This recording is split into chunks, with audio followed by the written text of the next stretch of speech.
I see what you mean, yeah. I'll tell you what, that lady's got a big knob. No, I'm joking. Rudder. Anyway, yeah, so, I mean, women's sport's in a bit of a mess, but it's not down to the women, it's down to the people that are organising their sport. And we're, it's so frustrating when I'm coaching girls and bringing them through. Jane, do you ever have pity for the trans people themselves? Because, this Imane Khelif, Caster Semenya, or whatever her name was, they've been born with this disability or whatever, and my understanding about Caster Semenya is she didn't know that she was a biological man until very late in her career, and I can understand that would be deeply upsetting. I can also understand why she fought tooth and nail to say that she was a woman, and it was only really when it was completely proved beyond any doubt that she kind of conceded to a small extent. I mean, wouldn't it be better if we did something for these people that was supportive of them, rather than put them in the situation of going to war over this? Well, I think it's really important to call this what it is. It's not trans, it's a difference of sexual development that occurs before birth. So it is very unfortunate. They're a genetic male and they've been through full male puberty. Yeah, well, they are eventually, but when they're born, they don't look like boys. They don't, they often midwives say, oh, they look a bit odd, but yeah, it's a girl.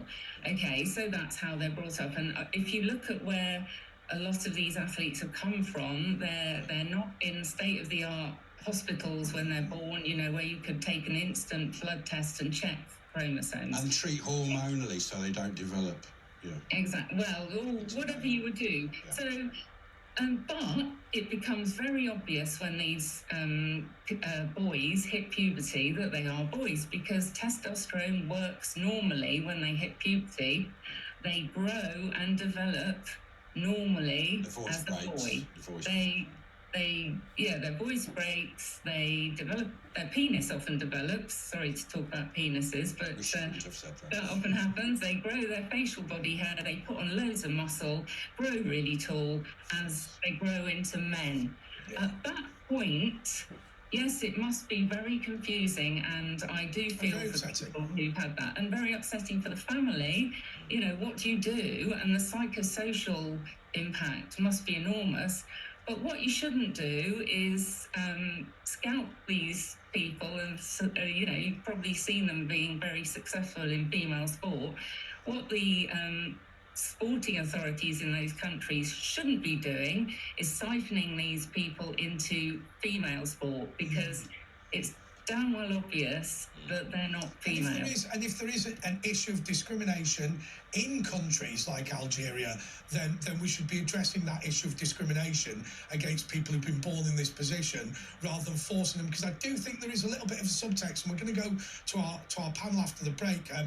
Tom Harris has mentioned that there is a risk here where some of these people don't feel able to admit the position that they're in, simply because of discrimination in the countries where they come from. Anyway, Jane Sullivan, all I can say, is our thanks and our support and our prayers go with you for everything that you're doing to try and defend women in sports. I appreciate what you said. I'm only just an ordinary coach, but I think that most people would be proud to have a coach like you supporting them through what has been a terrible, terrible, terrible period for women's sports. And there haven't been that many good ones, let's be totally honest. Just a matter of interest. Paris was the fourth Olympics to have women's boxing, so we're not that far away. I think they're getting rid of it though, aren't they? Yeah, we can't be as bad as the breakdancing. Anyway, that was Jane Sullivan. She's the sports coordinator for the Women's Rights Network. We'll be back in a moment.